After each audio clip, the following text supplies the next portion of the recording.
Ladies and gentlemen, boys and girls, it's Diego with my beautiful wife, Karina from Venezuela. Here we are in the Panhandle of Florida getting ready for another live stream.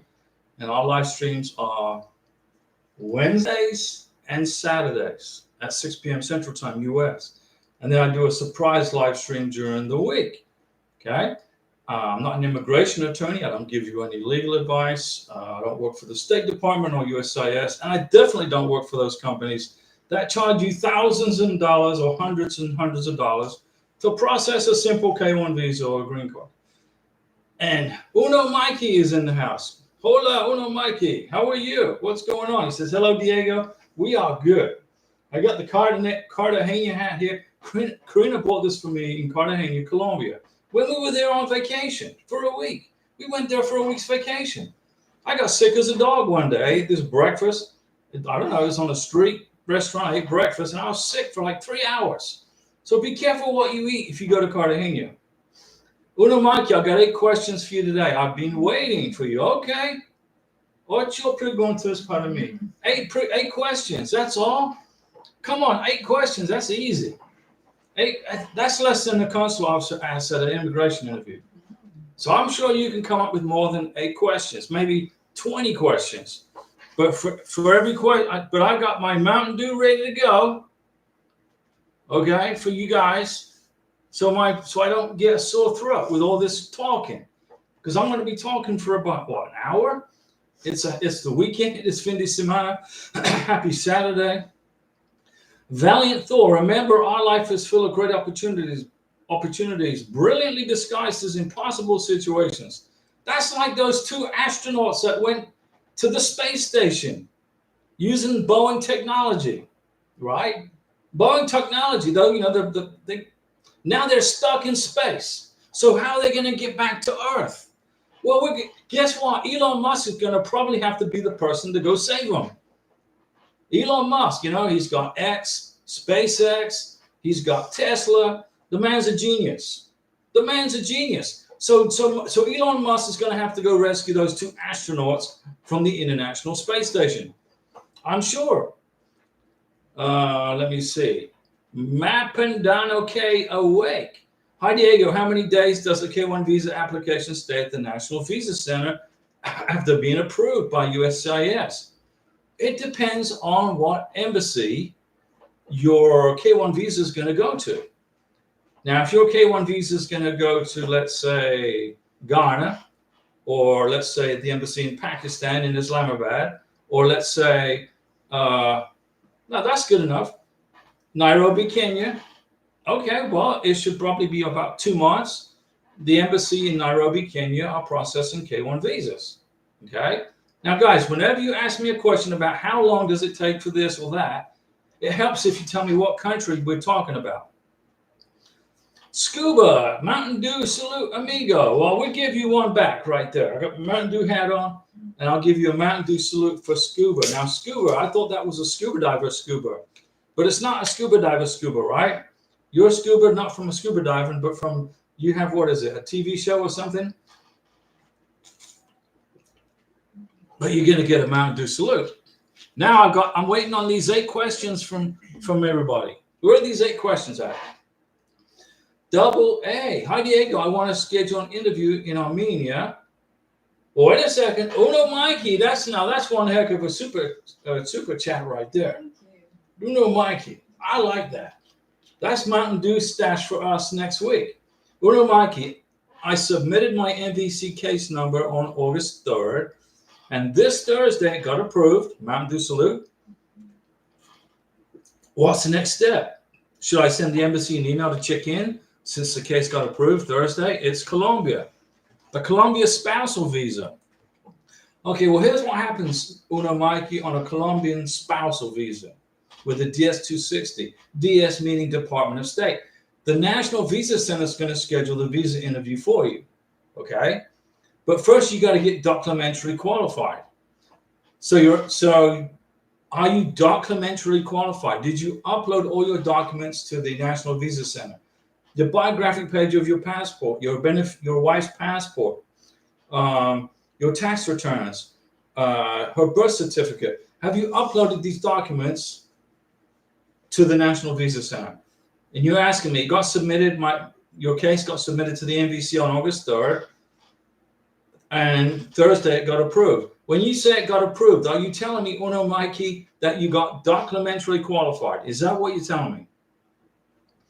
Answer that question for me. I got a question for you. Are you documentally qualified for your spousal visa? Double A, hi Diego. I want to schedule an interview in Armenia, but the U.S. Embassy website says the appointments aren't available for now. Try a few days later. And also, should I check every 8 hours? Check twice a day. Check it the night and check in the morning. Double A, check twice a day. Armenia, you'll get an appointment, but right now they're busy. Keep checking, but twice a day, okay? Uno Mikey, okay, so you are documentally qualified. So now what you're going to do is you're going to wait for the National Visa Center to schedule your visa interview at the embassy in Bogota, Colombia, okay? Because this is a spousal. It should probably take about 6 weeks, I would say. We're getting towards the middle of summer. Summer's usually pretty busy in Bogota, Colombia. I don't know. I've got this commercial running. Let me dump that 1 second. I don't know. It should be in about 6 to 8 weeks. You should hear something. But what I would do, Uno Mikey, is definitely send an email to the U.S. Embassy in Bogota, Colombia. In the subject line, you're going to put your receipt number from your NOA-2 letter. And you're going to say that you are documentally qualified. And can you please give me status on what I got to do? That way, you're going to maintain contact with the embassy in Bogota. The embassy in Bogota is going to know that you are aware that you've been documentally qualified. You're all documentally qualified. Very good, Uno Mikey. It's going to move pretty quick. It's going to move pretty quick now. So what the National Visa Center is going to do is send all your stuff to the embassy in Bogota. Pretty quick, okay? But the process is going to be probably about 2 months, okay? Somewhere in there. Just hang in there. But what you need to do is send an email to the embassy in Bogota and check in with them and say, look, guys, I got documentally qualified at the National Visa Center, and I'm just checking in with you guys at the U.S. Embassy in Bogota. That will keep your visa active.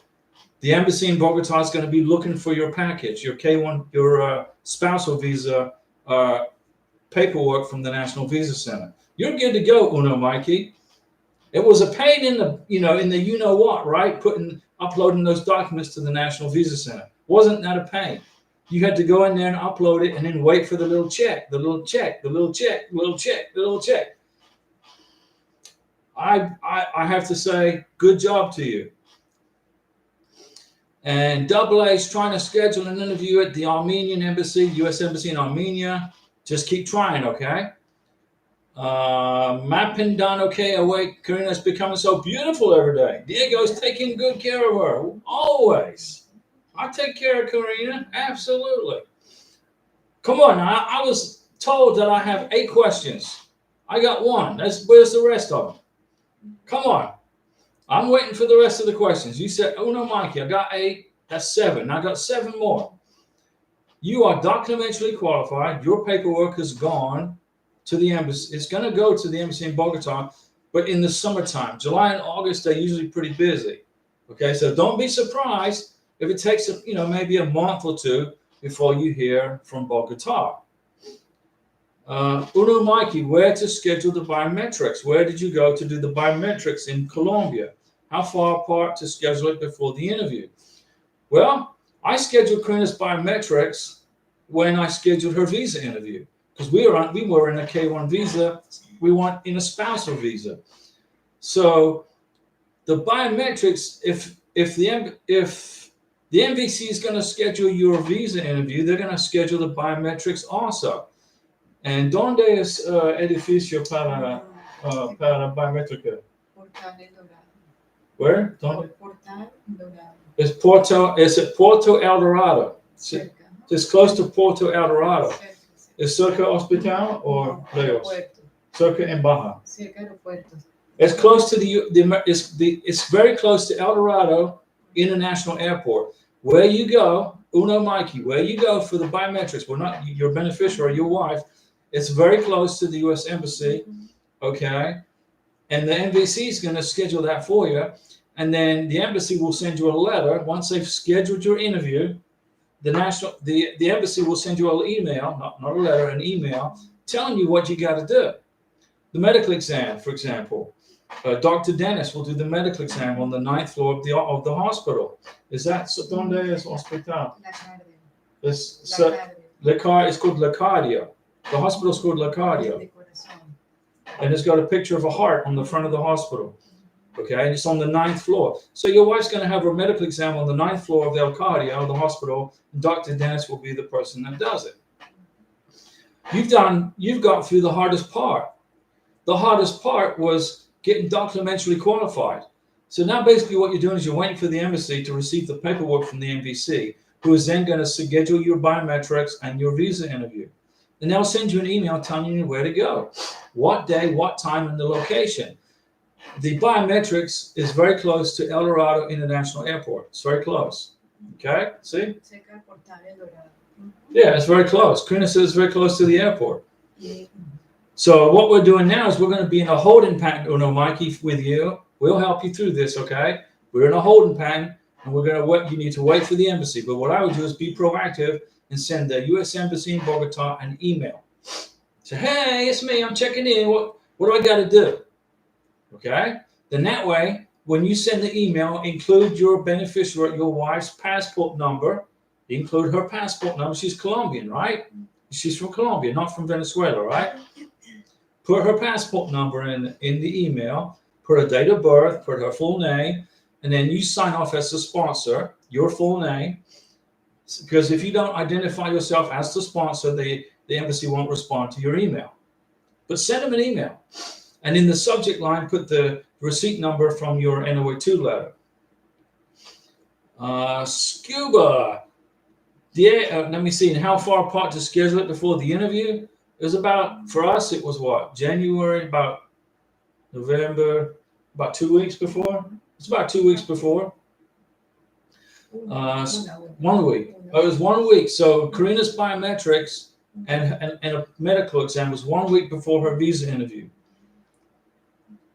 Scuba, Diego, and Karina, today I just received the I-797 approval for the K1 visa. So that's your NOA1 letter or your NOA2 letter. When do you think the interview will take place in Bogota? Well, you got your NOA2 letter. You got to make a copy of your NOA2 letter and email it to your beneficiary in Bogota, Colombia. You got to get her a copy of it.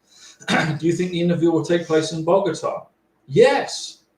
Every single K1 visa interview for Colombians and Venezuelans is held in Bogota, Colombia, at the U.S. Embassy. Every single K1 visa interview for Venezuelans, Colombians, and persons from Caracas is correct, is done at the U.S. Embassy in Bogota, Colombia. Every single one. So if you live in Cartagena or Santa Marta or Chahuachi or Cucuta, wherever you live in Colombia, you got to go to Bogota for your medical exam, your biometrics, and your face-to-face visa interview. Okay? Your question is, will the interview take place in Bogota? Yes, it will. Also, do they schedule the interview or do we schedule it? On a K1 visa, you, Mr. Sponsor, has to schedule the visa interview. But I want to give you a Mountain Dew salute. Okay? There you go. You asked, when will the interview, I asked when the interview will take place. It will take place when you schedule it. Mountain Dew salute. You got to schedule it. You got to schedule it. You have to pay the visa fee, the consular fee. Remember, the DS-160 is free. There's no charge for the DS-160. You fill out the DS-160. If your fiance cannot speak English, the DS-160 is in English. So you can fill it out for her, but you got to put your name down as a helper.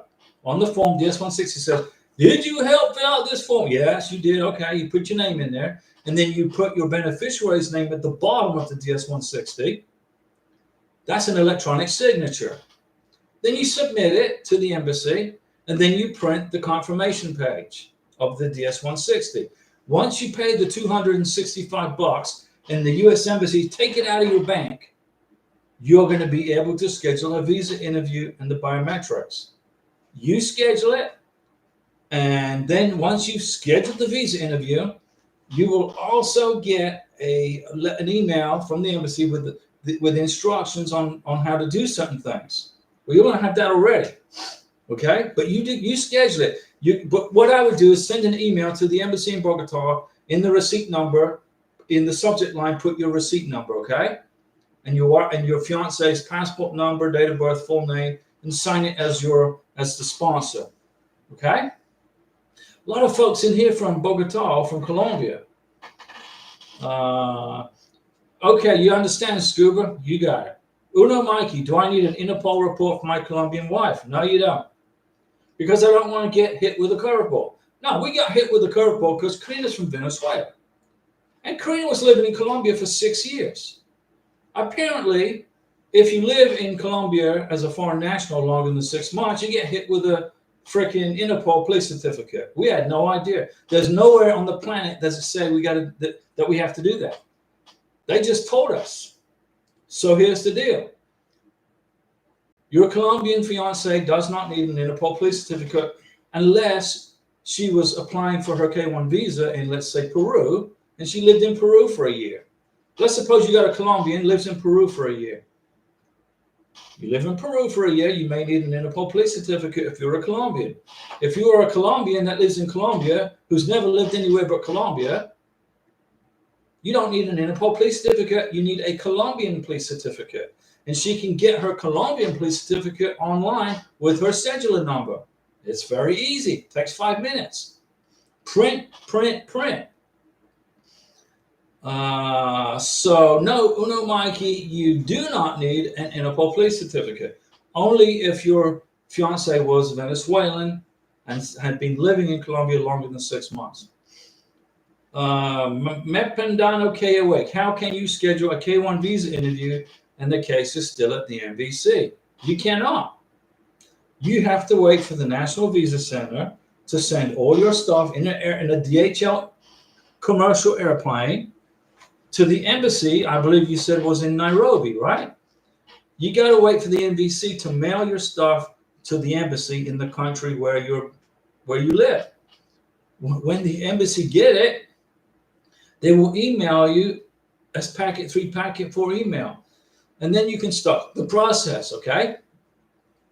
But if it's at the NVC, that means that the embassy's still kind of busy and they won't accept the packet. The embassy's controlling this, guys. Sofias_Gem. Good evening, Diego and Karina. I have a difficult question. The fact is, difícil pregunta. Just received my adjustment of status paperwork back. They say it was missing pages. It was rejected, not denied. I'm lost at that point and feeling discouraged. Any suggestions? You don't know where to begin. Well, when you sent in your paperwork, it's the 485 was missing pages. Did you pull out the translation? I don't need a translator. I don't need a translator. When you submit your paperwork for your green card, I'm not getting these sombreros. When you submit your paperwork for your green card, you got to submit form I-485. Okay? There are is that 20, 20? There are 20 pages on the 485. You got to fill out 20 pages. Okay? When you submit paperwork for your green card, you got to fill out form I-864. The sponsor does.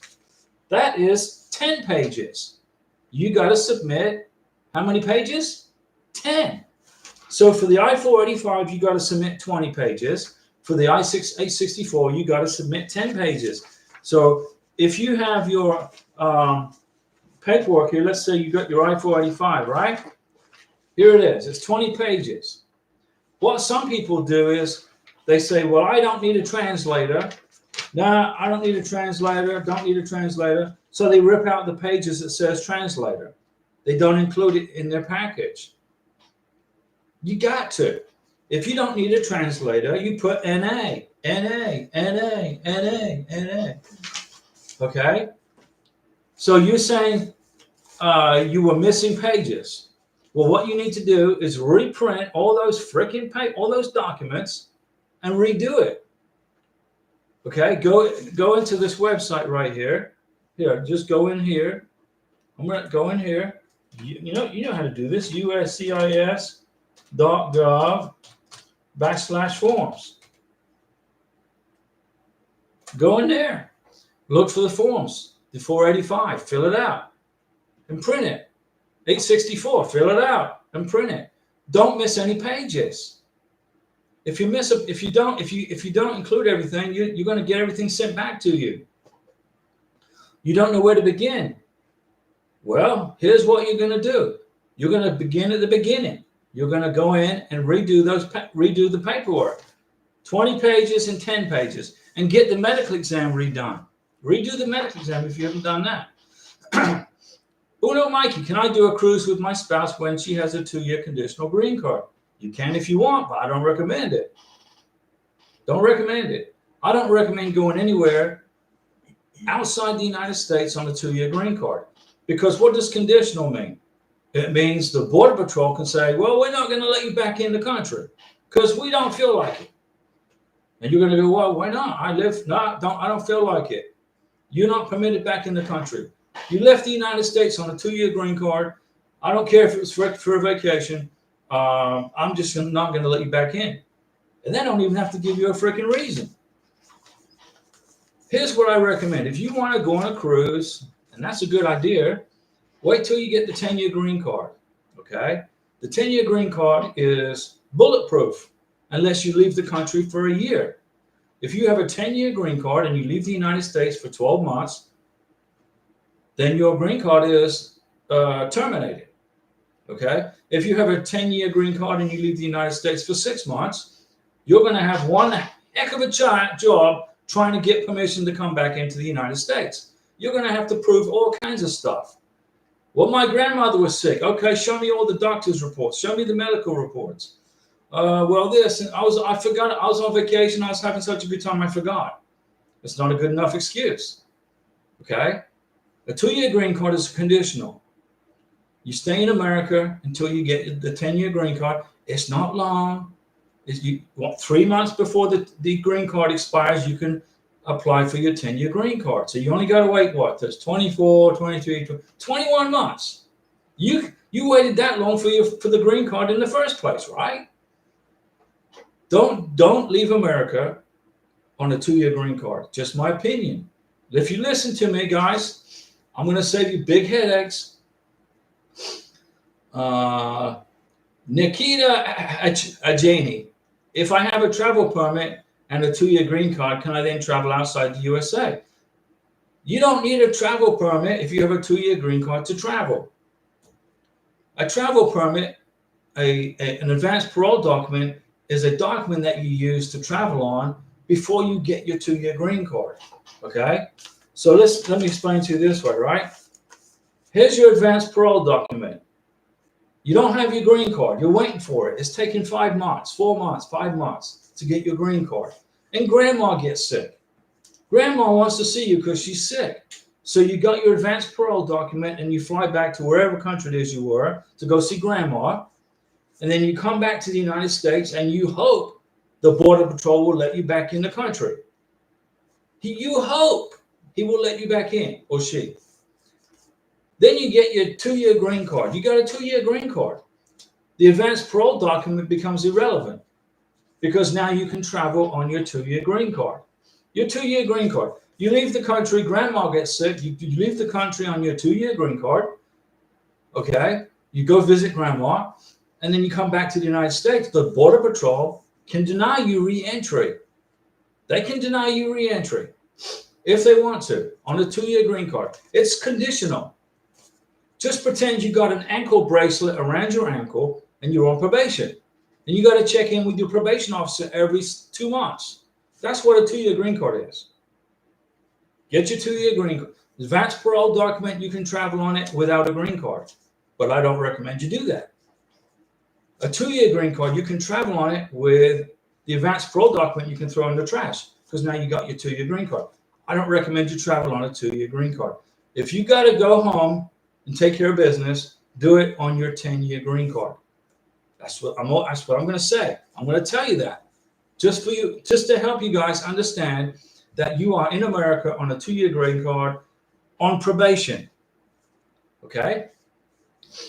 Abduli Jallo, hello Diego, greetings to you. My K1 package is already received by USCIS last month. What is the timeline duration in the United Arab Emirates? Pretty quick. Abu Dhabi are processing K1 visas in 6-8 weeks turnaround. So your K1 VIG package is already received by USCIS.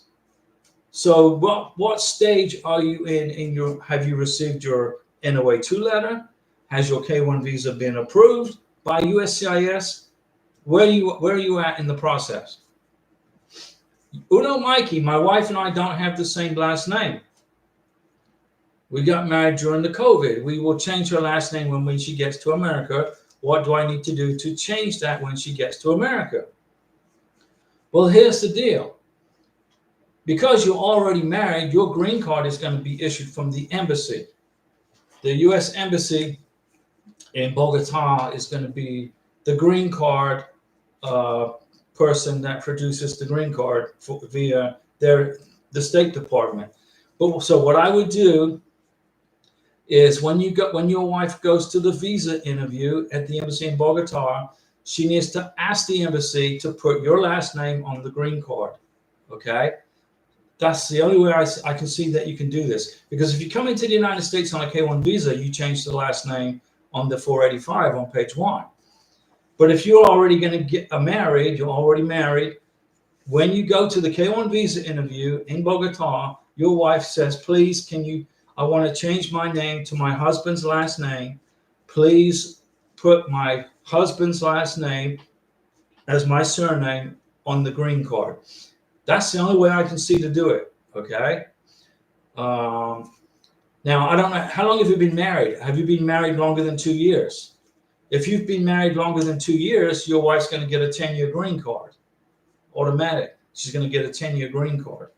If you've been married less than 2 years, she's going to get a 2-year probationary green card. So how long have you guys been married? I'll give you a Mount Du Salute, though, because you made it through a spousal visa. And they're a real pain to go through.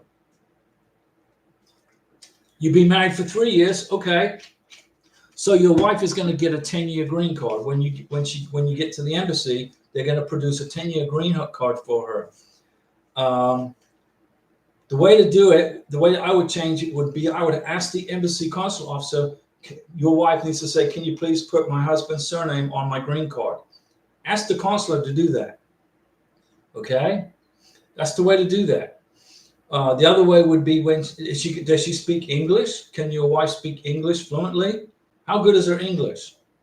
Does she speak English, read and write in English? If she does, then she won't have any problem becoming a U.S. citizen.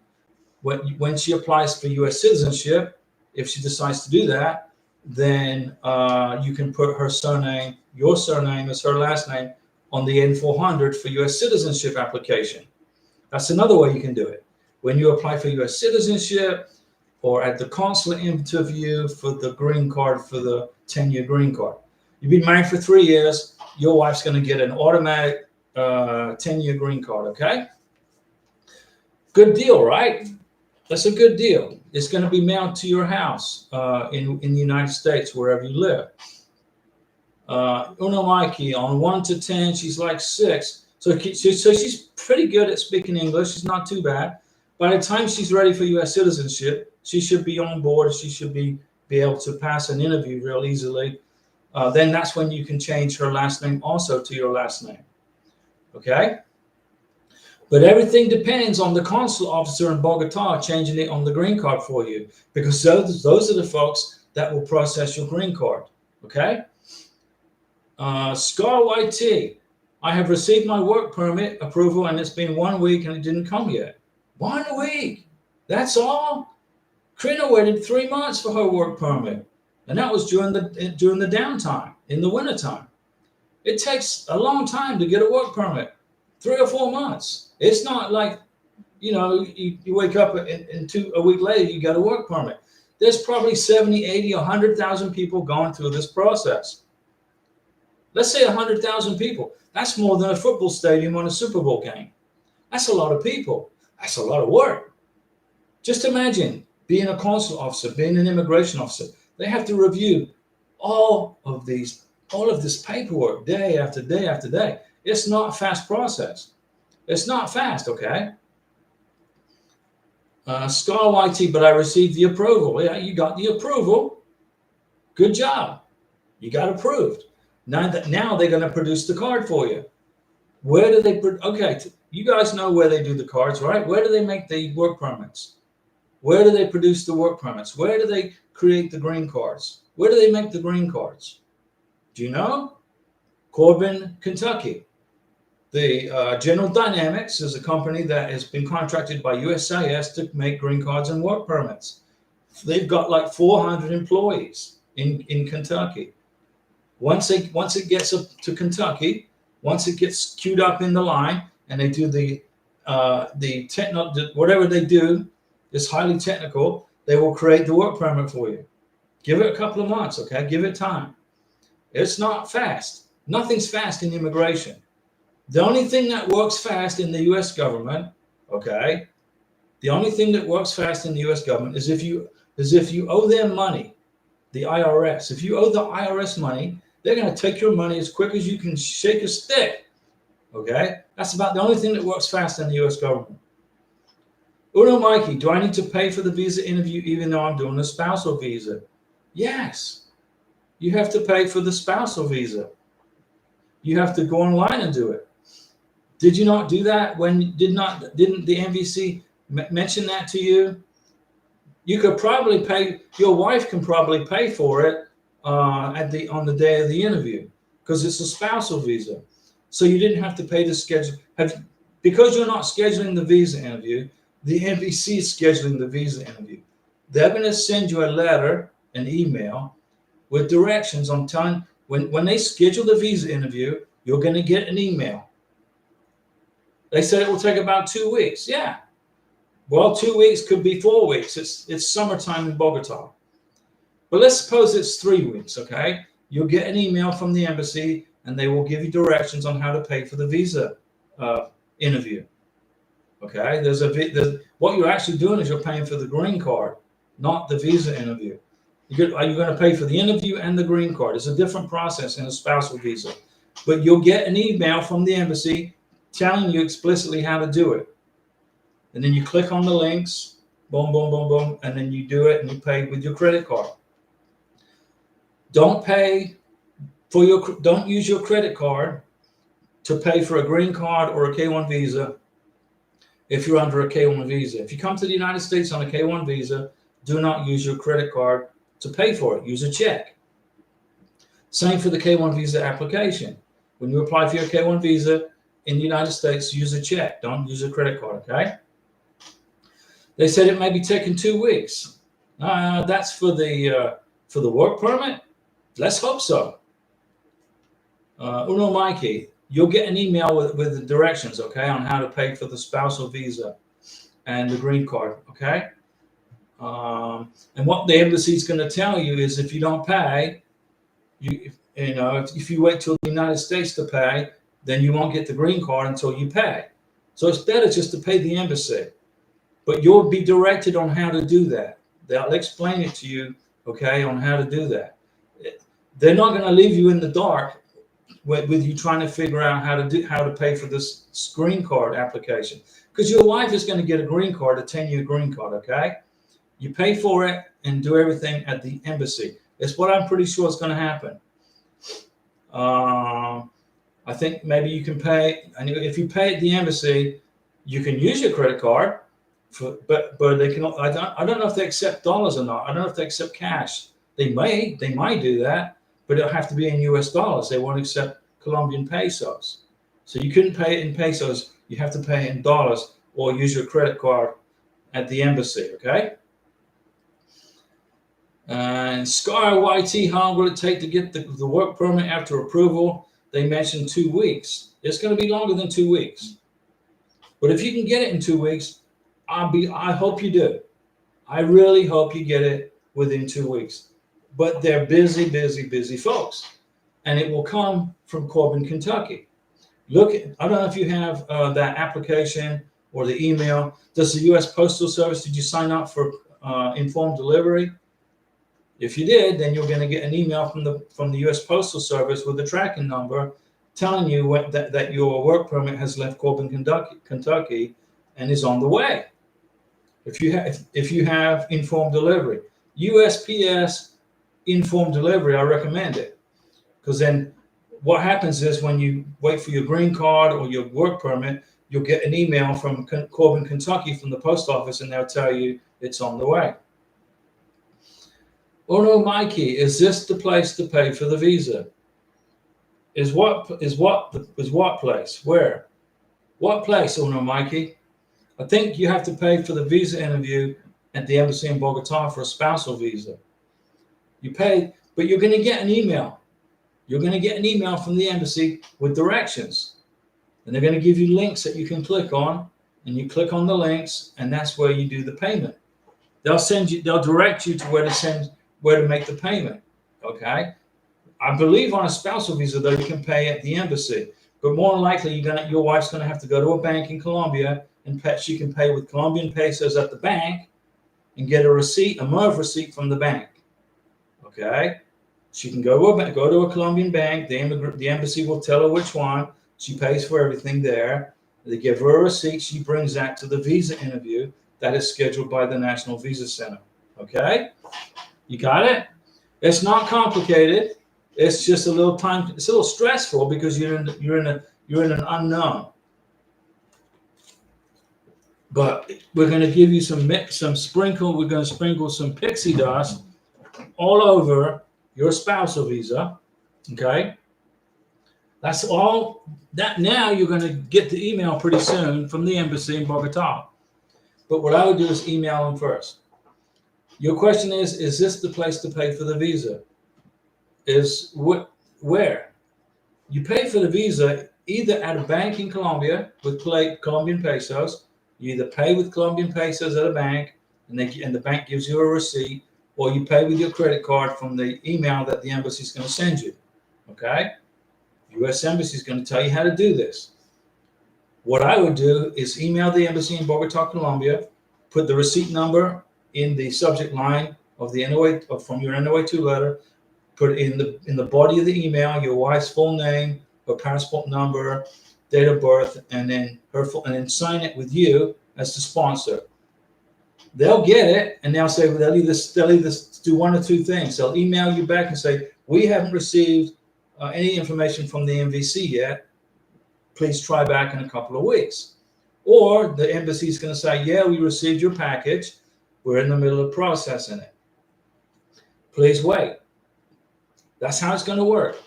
But Uno Mikey, you made it through a spousal visa. Good job. You're almost there. Harold A. Hey, Diego. What's going on, Harold? Now, Harold A., your beneficiary is in Colombia too, right? You're going to Bogota in 2 weeks. Now, remember, Harold A., Bogota, Colombia is 10,300 feet above sea level. When you fly from sea level into 10,300 feet, you're going to feel a big difference in your body. Is it cold? It's cold. It's rainy. It's cold. It's freaking miserable. Okay? It's British weather on steroids. Because you're up in the mountains. They don't have any seasons in Bogota, Colombia. There's no seasons. There's no winter. There's no summer. There's no spring. And there's no fall. It's either cold and wet or warm and sunny. And it all depends on what it feels like for that day. Like today could be cold and rainy, and then tomorrow could be warm and sunny. Okay? And it's like that day after day after day. I was in Bogota, Colombia 2.5 years. There's no such thing as a climate. They don't have a climate. How's the weather in August? The same as it is in January. The same as it is in April. The weather in Bogota is the same all year round. It doesn't change. It's either cold and wet or warm and sunny, and it all depends on what the mountains feel like doing. because the mountains control the climate in Bogota. Okay? I lived in the mountains. I lived in the Andes Mountains, and my body did not like being at 10,000 feet above sea level. I was always kind of tired. I was like, I'm dragging my feet, you know, or sleepy, or tired, or got a headache. Okay? And remember also, you're very high up in the mountains, so when it is very sunny, make sure you wear a hat and some sunscreen. Okay? Because you're much closer to the sun 10,000 feet up in the mountains. So you're going to get sunburn just like that. Is it cold in Bogota? Yes, it is. It sucks. The weather sucks. Okay. I was on vacation in England for a month in July of 1996. The weather sucked, but I was at sea level. But in Bogota, not only does the weather suck, you're also 10,000 feet in the air. So it's hard to breathe. And oh no, Mikey, so I would need an oxygen tank for Bogota. I would say you don't need an oxygen tank, but you're going to definitely feel a difference in your lung capacity and how you breathe. Right, you're going to feel a difference. Rooster, hi Diego and Karina, best place to get free immigration procedures. I would say that's right here on this channel, right? So Rooster gets a Mountain Dew salute. Not only do you get free immigration information, I've saved you thousands of dollars in immigration fees for attorneys anyway, not the immigration fees, but the immigration attorneys. They charge you a fortune. And I've probably helped, I don't know, a couple of hundred people get their green cards, etc. Oh, Rooster, look at that super sticker, Rooster. Mountain Dew salute for Rooster. And I've got plenty of Mountain Dew now. You guys are keeping us in Mountain Dew. We appreciate you. But we're saving you thousands of dollars. How much does an immigration attorney charge for a 5-minute phone call? You got a question on your K-1 visa package, and you call your attorney up and say, hey, I got a question. Okay, hold on a second. What's your credit card number? Hold on a second. I got to get my stopwatch so I can keep track of the time. What is it, $400 for a 10-minute consultation? I don't know. But I can answer the same questions on this channel for free for you guys. I know the answers. Uno Mikey. And Rooster, thanks for that super sticker. Uno Mikey, what's an NOA? Notice of action. NOA. I'll write it right here. I keep running these commercials. Notice. I'll do it in capital letters. So if Larry Pierce is watching, he'll be able to read it. Notice of action is equal to NOA. There you go. Dwayne Patterson, I'm the sponsor, and the interview is this month for my beneficiary. If we have all the documents that the embassy needs and lots of proof that we are a couple, what are the chances of approval? Would you like me to write it down for you, Dwayne Patterson? Here. I'll put it here for you. There you go. Ready? 3, 2, 1. You ready? Boom. 100%. Okay? As long as you qualify for the benefit. What do I mean by qualify for the benefit? How do you qualify for the benefit? You got to meet income requirements. You got to be legally free and able to marry each other. You've got to meet each other at least once within 2 years before you file for the package of the K1. You got to be in a real relationship. You got to back it up with at least, I would say, at least a year's worth of dating. Karina and I dated for years. We were together for 3 years. I lived in Bogota, Colombia for 2.5 years.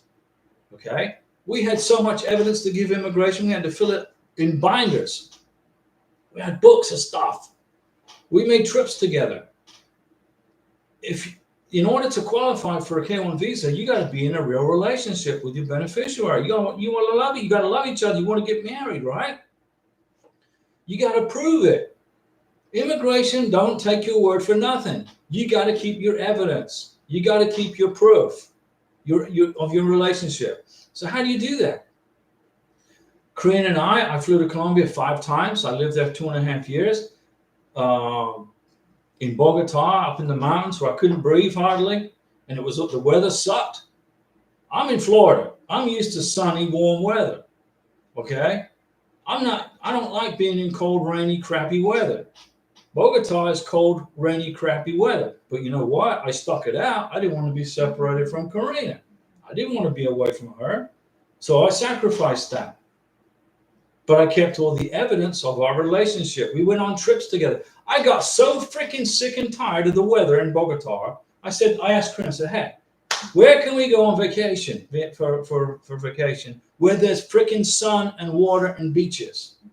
Because I'm sick of this freaking mountain that's cold.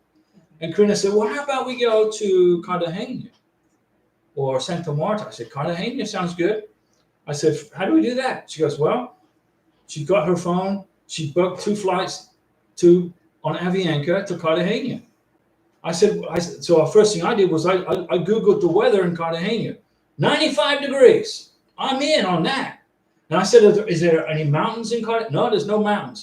It's freaking beach and tourists and hotels. And I said, okay, we're in. So we got the heck out of Bogota for a week, and we went to Cartagena, Colombia.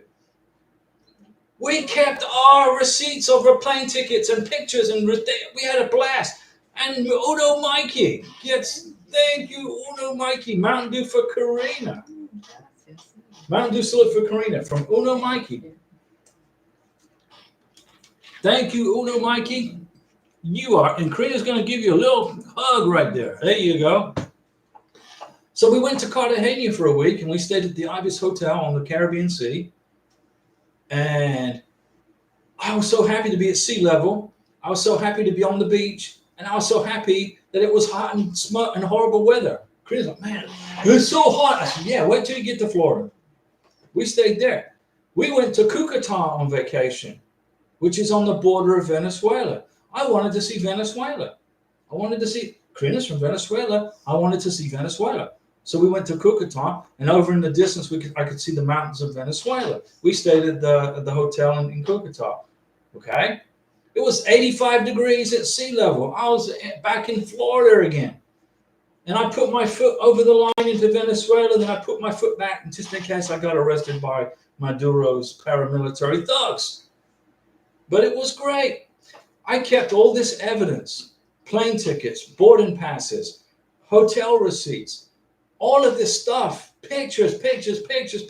Everything went in the K1 visa package. Okay? Everything. Our trip, we took a bus ride. We took one of those bus rides from Cucuta to Bogota. Do you know how far it is from Cucuta, Colombia, on the frontier with Venezuela and Bogota? It was 15 hours on a bus.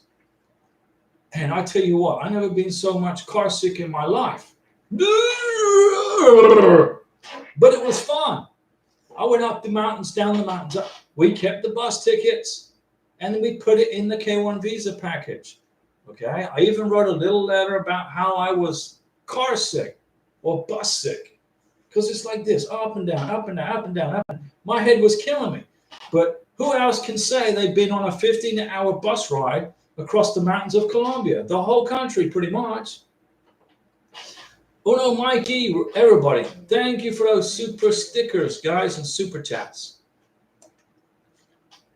We appreciate you. And we got a commercial running. I don't know if you can hear me when a commercial's running. So I don't know. I just have to keep talking, and hopefully you can hear me. The green card application, guys, you got to include all the paperwork. You cannot. There was a person that applied for their K1 visa. They filled out form I-129F, okay? And on the back of the paperwork on the I-129F said, did you use a translator? This person didn't have a translator, so you know what they did? They took those pages out and threw them in the trash. This was during COVID. They applied for their K1 visa, and 15 months later, their K1 visa got denied because they had ripped those pages out that didn't say they needed it, that didn't include the translator. I mean, seriously, when you fill out paperwork to immigration, like here's the I-129F, okay? It's only 13 freaking pages, And people are paying immigration attorneys $4,000, $5,000, $6,000 to fill out this freaking paperwork that's only 13 pages long. Okay? A 12-year-old can fill this out. But what the person did was, at the back of the I-129F, it says here, interpreter's contact, interpreter. Okay? Did they use an interpreter? No. They ripped it out page 11. Did they use a preparer? No. They ripped out page 12. And then, did they need any extra information? No, they didn't. So they ripped out page 13. And they submitted their K-1 visa application missing the last 4 pages of this paperwork. This is a freaking legal document. 13 pages means 13 pages. It doesn't mean 9 pages. Okay? So they submitted their K-1 visa package. They met each other twice. They've been together for 3 years. They had a ton of evidence. He stayed with her for one time for 3 months or 4 months. It was a shoo-in for a K-1 visa approval. But because this idiot ripped out those last 4 pages of his I-129F paperwork, it got denied.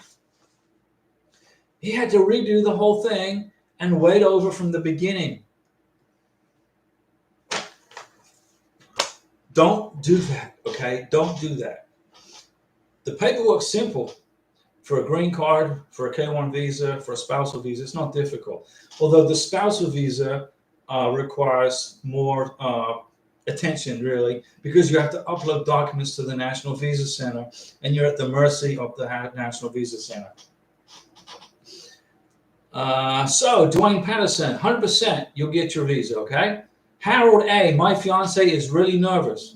That's normal. It's normal. She's scared there's going to be strict with her when they're asking questions. Look, Karina got asked 12 questions. 13 or 12 questions. 12, Dulcie or Tracy? She said 12 questions. They interrogated her like she was, on trial for something. Why? Because she's Venezuelan, living in Colombia for 6 years. So they gave her a hard time. And she's like, she stayed real cool. Here's the secret to a K-1 visa interview, okay? Whether you get 5 questions or 20 questions. Number 1, if you don't know the answer to a question, say, I don't know.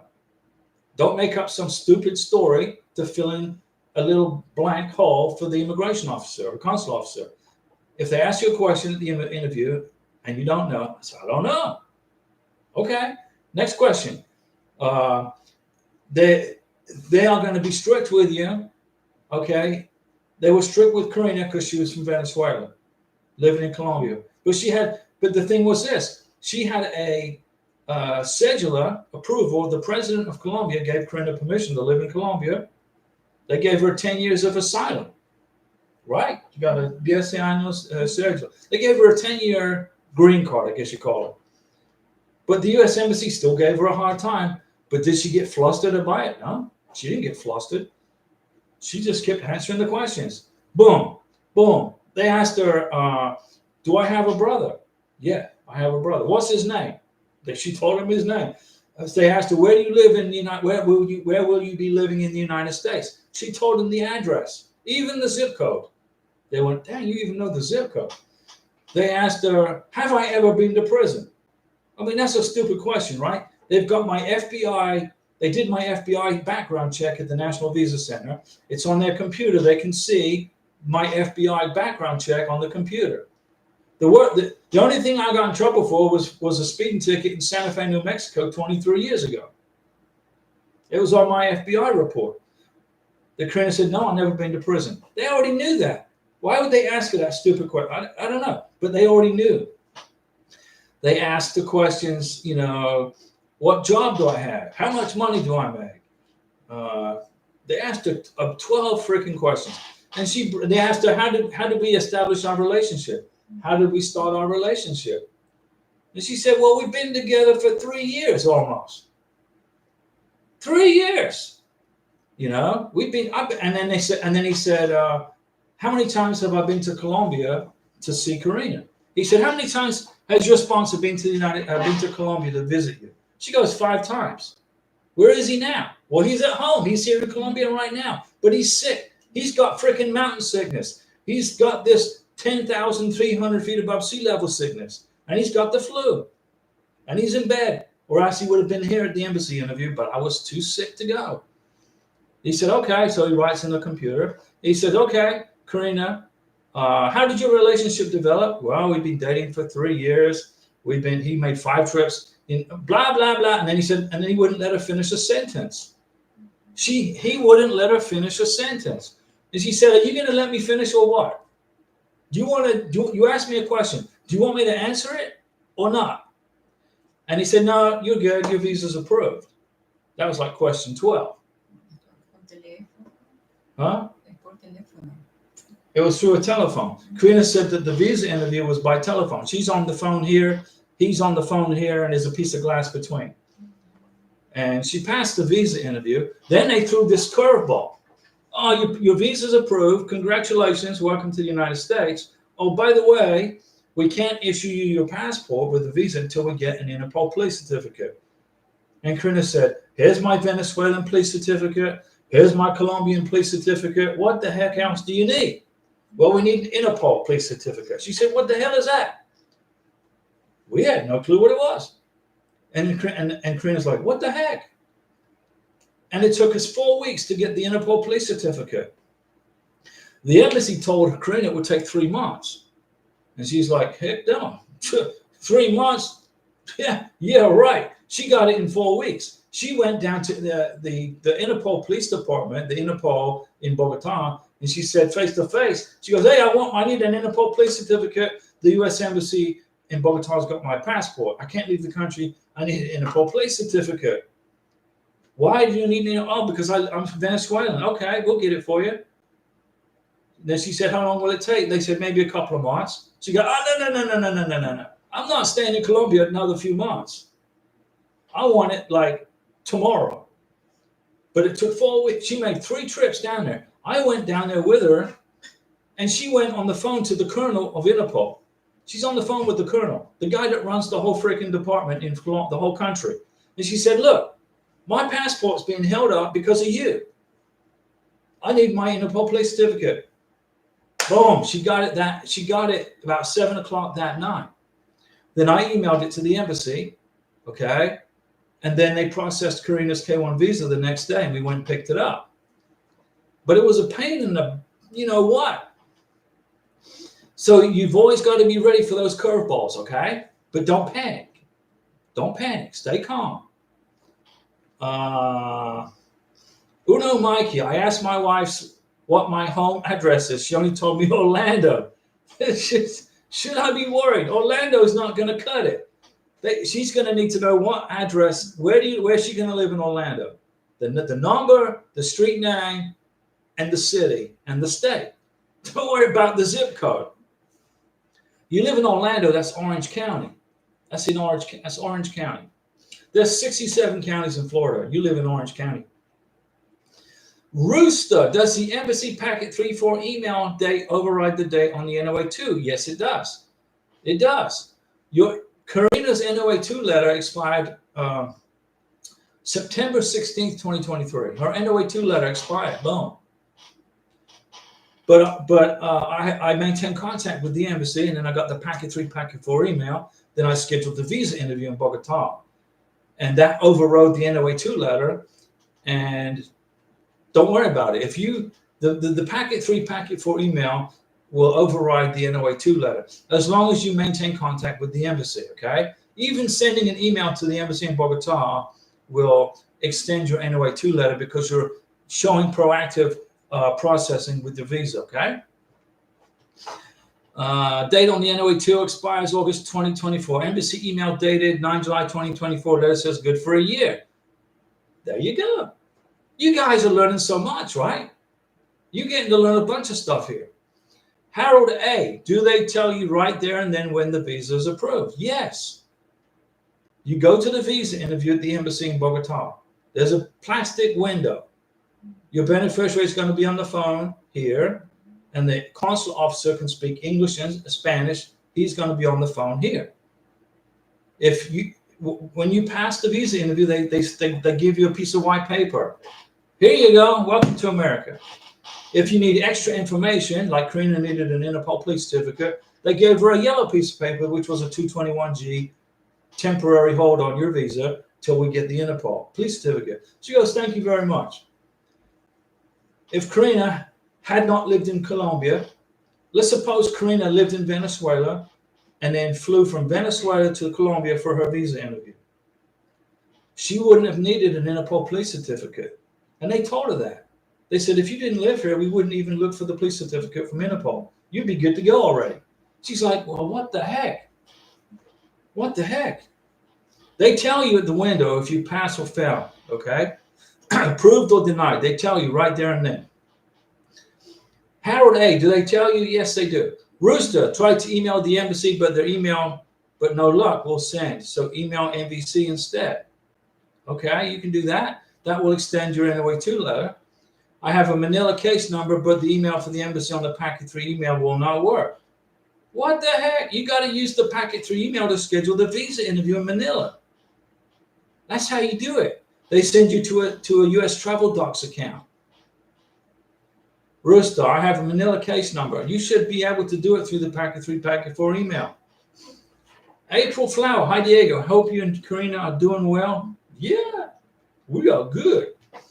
Embassy sent my fiance an email stating that we send passport for issuance after AP. After approval. AP means approval. What does it mean?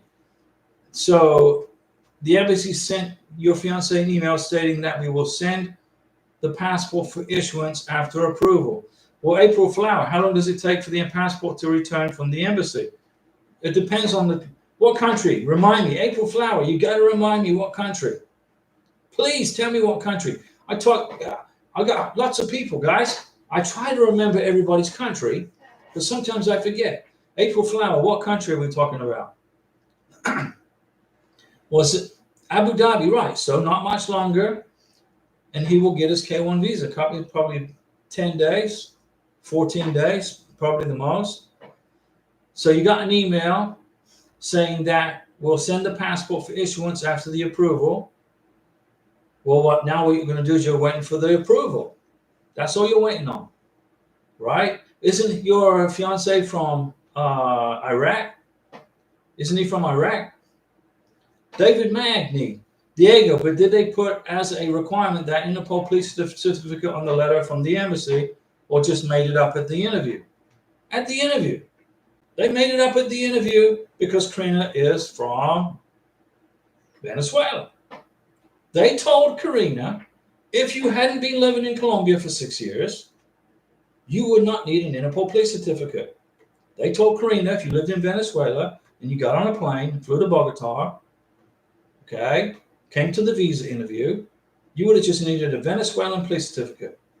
But she didn't. She lives in Colombia for 6 years because she didn't want to live in a communist dictatorship, okay? She wanted to be free. What is it, 8, 10, 11 million Venezuelans left Venezuela because they don't want to live in Venezuela because of that communist dictator Maduro. They decided to live in Colombia, Brazil, Uruguay, Chile, Panama, United States. They're everywhere but Venezuela. The only people left in Venezuela are old people and people too young to leave. Right? And now they just had another freaking questionable election. So another 3 million people are probably going to leave. Unless they can get rid of Maduro, legally, of course. Okay, April Flower. So you're making progress with your K1 visa. Okay, you're making progress. So let me see here. So your fiance got an email stating that we'll send the passport for issuance after the approval. That means they're almost done with the administrative processing. How long does it take for the passport to be returned? About 10 days. Administrative processing in Abu Dhabi. You're at the end. You're almost there. Now, I said you would get to this point. Your beneficiary is from Iraq. We got no problem with the people from Iraq. It's the governments that suck, right? The governments that start wars, it's governments that end wars, and it's we the people that go and get stuck in the middle of all that mess. Your beneficiary will get his K1 visa, and then he can fly to the United States and start his life with you. Not much longer to go. April Flower, you're almost there. Okay? Because you just told me that that your fiance got an email from the embassy. That's good news. That means you're moving forward. Okay? You're moving forward. Then you'll come to the United States and you're going to teach him all about America, right? Teach him all about the United States, our Constitution, our freedoms, our rights. Because when you get your green card, Karina has her green card, she has the rights that I have under the Constitution of the United States. But your ultimate goal when you get to America is to be planning to become a U.S. citizen, right? You married an American, you're going to live in America, become a citizen. In order to become a citizen, you got to pass a test. You got to pass a written test. You got to be able to read and write in English. You got to pass a civics test, a government's test, a history test. There's 100 questions. This class. I'm going to make a video, and I will publish it tonight. The 100 questions that you could probably be asked for a U.S. citizenship test. Would you like me to do that? Your objective is to become a citizen of the United States. If you become a citizen, you don't have to go through all this immigration crap anymore. You don't have to worry about your green card expiring. You don't have to worry about lifting conditions off of green cards anymore. You do for your 2-year. Okay? April Flower, thank you so much. I really appreciate all of the assistance you provide. April Flower, I promised you that you would be reunited with your beneficiary from beautiful Iraq. Back in the day, back in the 70s, Iraq, I could go to Iraq on vacation, right? I could go there. In the 70s, Iraq was like going someplace in the United States on vacation. Everybody loved Americans in Iraq, okay?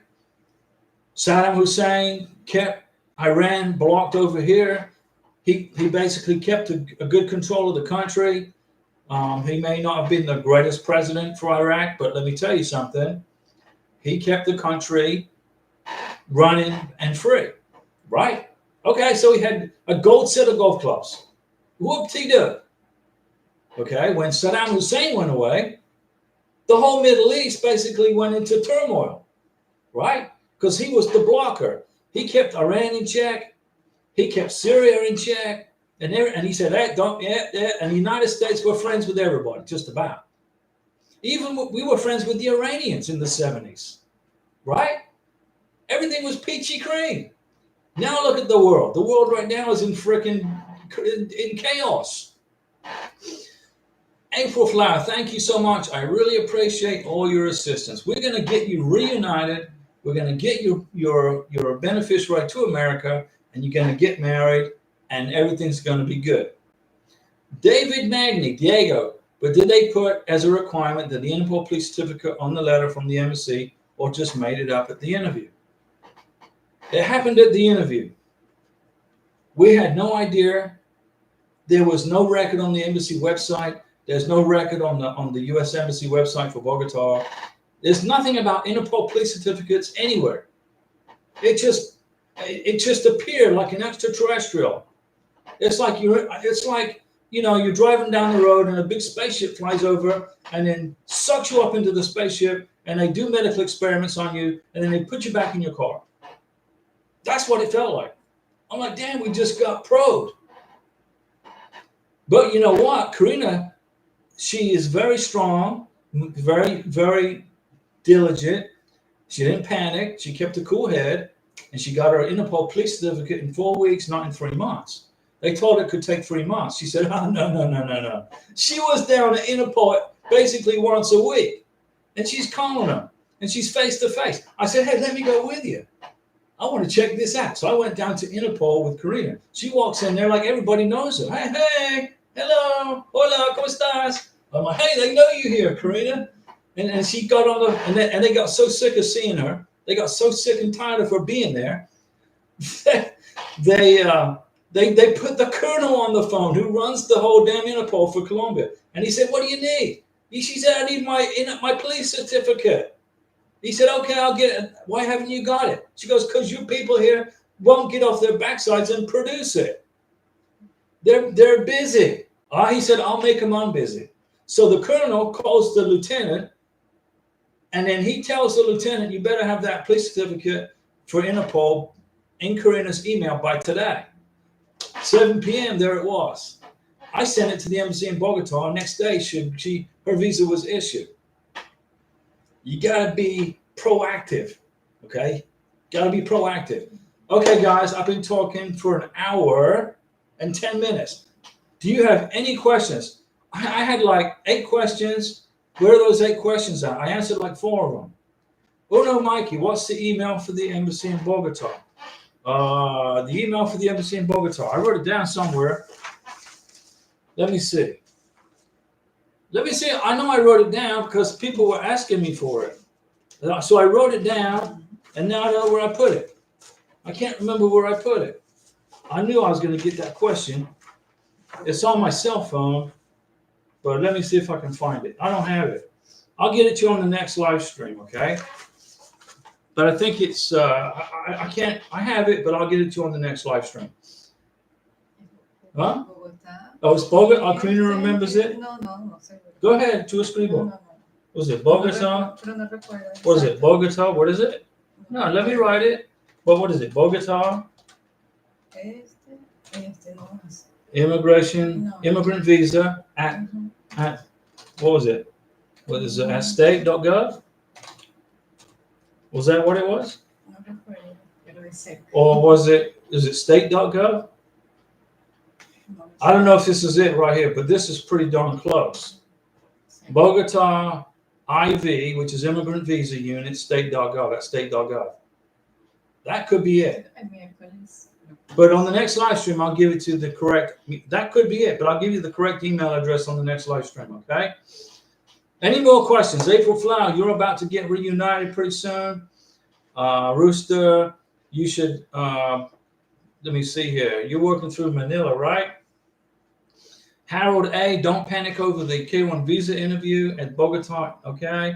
It's no big deal. It's not stressful.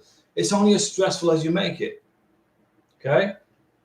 It's only as stressful as you make it. So we'll see you guys on Wednesday. Today's what, Saturday? Sunday, Monday, Tuesday. Yeah, we'll be back on Wednesday, guys. Thanks for those super chats, by the way.